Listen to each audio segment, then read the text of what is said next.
Do you like beating stronger players? Like those above the 2000 threshold rating? And doesn't it feel great to beat them? Well, I played two rapid games today, and they were both 2100. And I'm just going to give you my insight, what I did, and how I went through a plan, and how I processed the move orders that I did, and just give you my entire information of how I played my games. And I am in the 2000 rating category, and I've been, playing a game here and there, not too much. I've been focusing more on my bullet and blitz, which are absolutely tragic. Don't search them up on chess.com. But like I was saying, I play rapid when I feel confident. So, my first opponent is Joy 2. They signed up on chess.com 2 months ago, but have played over 1,200 games. So these guys are legit. These guys were not cheating. They have a perfectly normal rating climb, and they are in a good position. They are from the Philippines, and I've been playing a lot of strong, underrated Filipino players, or Filipinas, whoever this person may be. And we get into the Scandinavian, but like an Alkine's defense. And basically I play d4 because if they take, I like making this pawn structure, playing knight out, playing bishop out, playing the other bishop out, so on and so forth. He declines it, and I go knight here, and then he goes for like this fried liver style with black. But the only move to save the game is bishop to b5, check. Because after you get kicked out, you bring your bishop back to a4. And so now, we are in good standing. And basically my idea is, kick out the knight, castle, bring out your bishop. And all is well, right? That is what I did. Kicked out the knight, took it, and made a nice dark squared queen side. He has his light squares out. I have my dark squares out. So when I'm in this position, I look for a couple things. I like to keep my light squared bishop in the game as much as possible, because this dark squared bishop needs to be developed and kind of traded, because if you've already committed all your pawns on dark squares, having a light square bishop is lethal because it can travel around the place, unlike the dark square bishop, because it gets trapped by these pawns. So my idea is to, bring out the rook, and then I decided to trade it, but I didn't do that. He tried to attack my knight. I kicked out his bishop, and then he went back. And this is actually a blunder. I didn't see this, but I guess the computer likes, there's a tactic here, bishop to h7, and even 2000s and 2100s missed tactics like this. I looked into this bishop takes h7, and I actually didn't like it because I didn't see a follow through, but I guess there is a follow through because you can go here. King has to go back to g8, and then queen takes, and bishop back, and you're in good form and in a winning position. And let's say, you trade off the rooks. This is even better. This is just completely winning because the queen is under threat. And if let's say the queen moves out of the way, it's pretty much over. So I didn't see that because, I'm still working on my tactics. I still do puzzles, but sometimes in game, especially when you boot up a 10-minute one, you always don't see tactics. So I just played g4, and g4 is a fine move. It's a miss, according to the computer, or according to the game review, but it's still fine. It's still, even across the board. I bring my knight out, we trade the bishops, and then he plays this, and so I go back to f3. I guess they liked knight to d3, but I didn't like this move because it just blocked my, line of attack with the queen. And I guess it likes ideas of, going here and then going here or here and finding a anchoring spot with one of these pawns. So I just went back because, I still want to keep my attack on this side of the board, as you can see. And yeah, that's what I did. I played bishop to d2, which is the best move, and then play a4 because I don't want to commit anything. If at best he trades my rook, I'd love this because now I own the e-file. And so usually at the high level, it's best sometimes to just wait and not trade because you want to control the game. That is what higher rated players look for. They look for, file control. They look for, space control. And they look for, how can I break through the center? For example, black could play c5 if they wanted to. I play here. They go knight to f8, which I found interesting, but I like the idea, to protect this pawn, possibly bring out their knight this way and kind of swing it around. So I didn't hate the idea, and then I decided to do my own knight maneuver. I did knight to h4, and basically I'm just saying, hey, I'm controlling these squares. I don't want your bishop coming in here either. And if you, let's say you commit like this, yeah, you can go ahead and do that.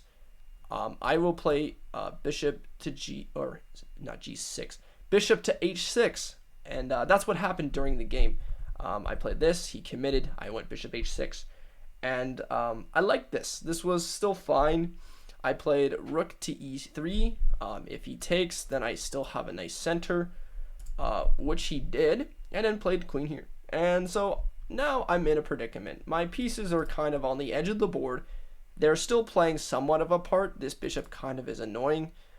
And the only way to somehow, combat this is to find moves. So I had ideas of maybe going like king to f2, but king to f2 doesn't work because of f5. And now I'm in a terrible position that I don't want to be in, because now he's possibly going to open up this king line and possibly bring his queen and the bishop, and it's going to be bad. So I excluded that idea. I was like, okay, I need to defend this pawn, but also defend this knight in case he gets kicked out, and let's say my bishop gets trapped. But I wasn't scared of the bishop getting trapped because I can always just take this knight.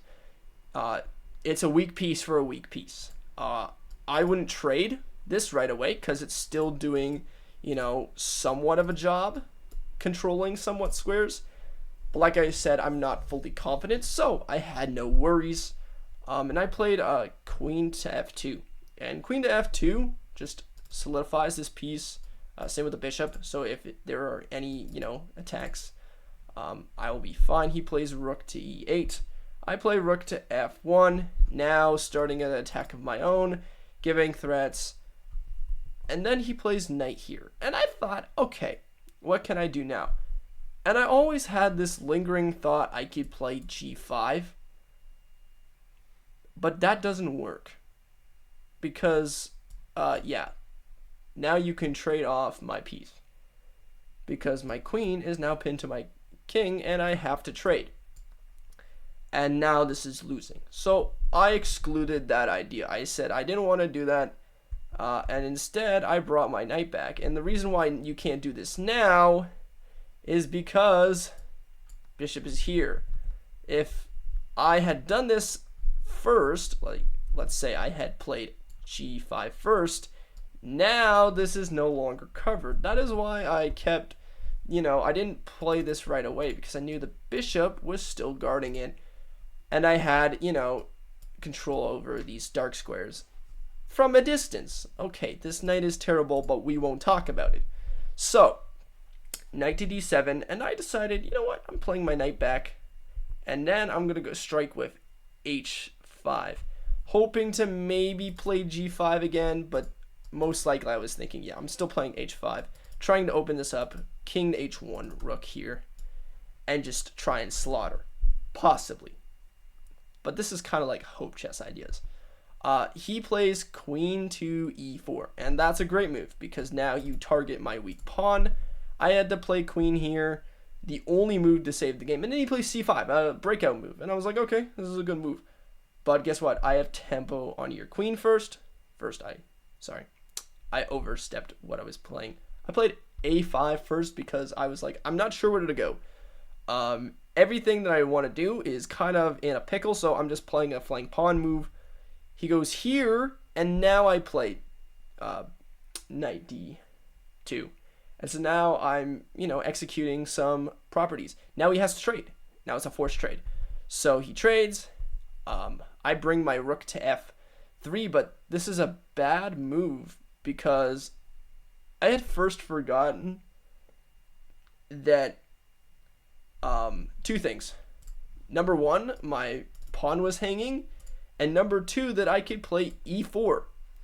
You can't take because I'll take your pawn, and now I defend this pawn. And I completely missed the idea, because first of all, I'm low on time, and second of all, I was like, okay, in case he, starts to break through with these pawns, I need to, bring my rook here to defend this pawn, and then have ideas of, breaking now through g5. But, I missed that, and I was like, okay, now I'm going to play h4. Sorry, not h4, h5, trying to break through, but I realized, oh no. First of all, this was the worst move that I could have done, blocking in my bishop. Now my bishop can't move. And since all these pawns are dark squares, this is useless. I'm basically playing down a piece, and my opponent can just run his pawns down, and there's nothing I can do. I tried, safekeeping this, but guess what?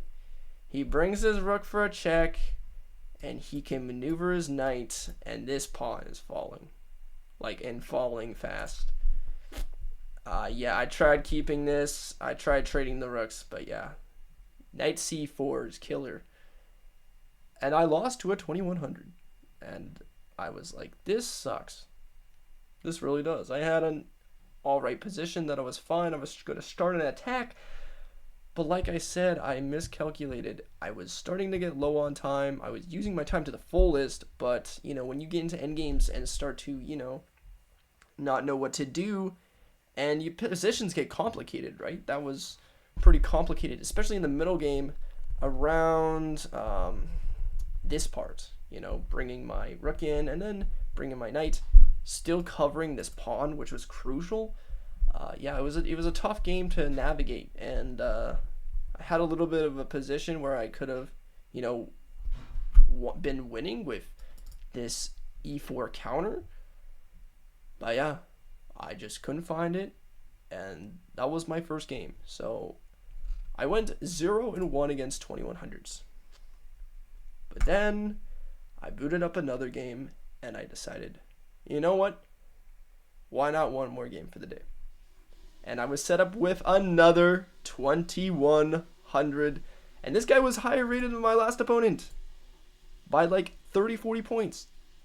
His points are, this was after the fact, but he was around 2140 or something, 2143, I think. And so now I was like, with the white pieces, I'm like, okay, I'm gonna play what I know. And so I played the Vienna with, they call it the bishop's opening, but I play this Vienna style. And in this opening, you basically can't castle right away. So when they develop the knight, your only move is to go knight a4 and basically kick out the bishop and, takes, castle now. And then I went queen to e1. Basically, there's a line in the,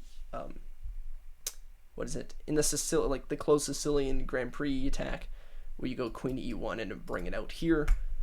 And that's what kind of the idea that I went for.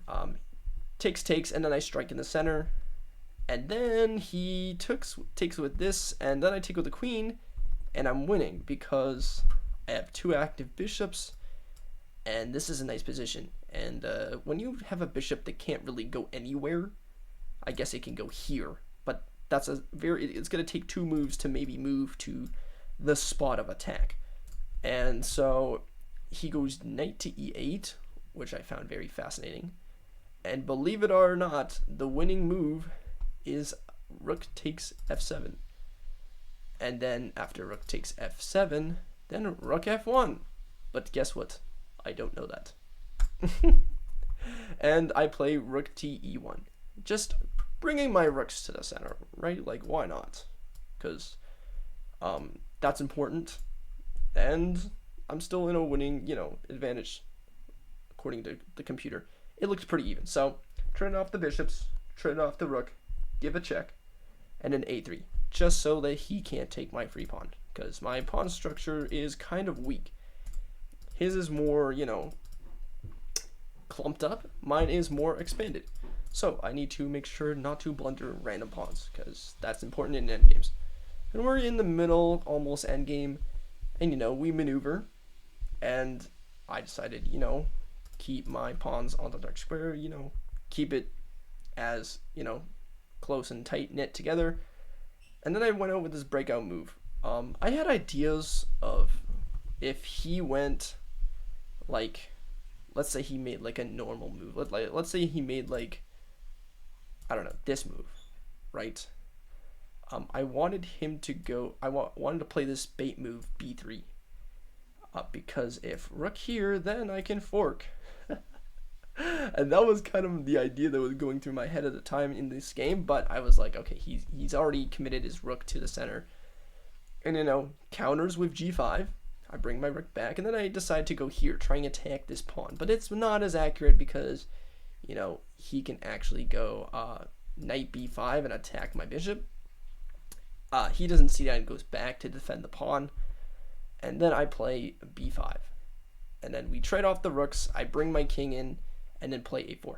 And so this is pretty much a draw, but I was not giving up, and I was actually feeling like I could win this. Because in an endgame, bishops are better and have more distance than knights. And I was like, you know what? Let's do it. I go bishop here to attack the pawn. He goes king back. And then I have to play bishop g7 just to, sidestep a little bit. He goes king back. And I'm like, wait. I did all that. You can't actually go through. So now I can play c4. And this is the position that I like in an endgame like this. Dark square bishop, light square pawns. His pawns are very weak. So now he's got to see if he can strike with his 3-2 majority. But guess what? He starts falling a little bit because guess what? I got d4. We take. Now I should have taken with the king because now I control more king space. But I was like too excited. I was like, oh, bishop takes pawn. So I didn't think through. But then he plays knight to d6 and I'm like, wait a minute. I can just king d3, right? I'm fine, right? This is winning, right? He goes back and I'm like, is that even worse? So I play bishop to g7 again, hoping to bait his king, and then I go back. And I'm like, wait, I baited his king back, and now I can just move my king forward. And that was the entire reason why I did that. Sometimes you use bishops to, invoke moves from the king to be like, oh, here, come and take me. Like, it's like a game of tag, You try and, do the little shimmy shake, like, oh, can you get me? And then the king's like, oh, he tries to tries to get you, and you're like, psych. So, yeah. So I bring my king, and I guess this is a draw because knight d6 actually stops all that attacking chances. But he goes back because he's like, I need to hold my position in case he starts attacking, and he forgets about this. And I'm like, wait, opposition, right? And so at first, I attack with c5, and now opposition. And this is great. And I'm like, yes. And then he plays this move, and I'm like, nuh-uh. What do you think you're doing? You're not taking my bishop. And there's a crazy move, and the only move that wins is the absolutely insane bishop to b8 because it covers this, and I'm gonna bring, let's see that he continues to try and attack my pawn structure. I'm gonna bring my king in, try and attack the bishop, and then bring these pawns. And this pawn is like the weakest thing in the position. He goes here. I'm like, okay, a5, a6. He takes. He takes my pawn, and I'm like, taking back. Yes, he's got a 2-pawn majority, but guess what? He goes there. I'm bringing my king up, and it's impossible. You can't stop it. And the knight trying to defend the square, it's impossible. He tries to go here to, navigate getting that G pawn, but I mean, you could have used this 3 pawns to my 2 and try and start an attack of your own. But he was too focused on defending, and I was like, wait, I got this. And I make a queen. We trade off the pieces, and it's over. And basically, I've lost games where I've actually let a pawn promote. At the 2000 level, it's terrible. Well, it was actually, I think, 1700, 1800, 1900, I think. But I realized, okay, his king is here. We can't allow the king and the pawn to connect for a draw. And so the only move that I found was queen to g8, completely guarding this thing. Basically, they have one move. But they have multiple moves, and they played the worst part of the move. They played f3, and queen g3 wins on the spot. The king cannot save that pawn, and the queen's gonna gobble it up. And it's mating a couple moves, and I win this game. I beat a 2100. I lost to a 2100, and yeah, that's kind of how complicated games can get. Both games, I think, went to over 40 moves. This game was 55 moves. This game was 46 moves. They both went to endgames. And so as you climb up the rating ladder, openings are important. Middle games, trying to figure out your middle game is also important. It can get really complicated, especially when you're 2000, 2100, because we've started to learn how to, build our chess knowledge through learning our end games and learning our middle games. Those are the most important. Openings, it's kind of taboo because anybody can play openings. But like I was saying, both games went to end games. I figured the end game out for the second last game. The first game, a little harder because I was still trying to, navigate and trying to make an attack, but nothing worked, right? So yeah, that's kind of how my games went. Hope you guys enjoyed, and we'll see you in the next video. Thank you for watching.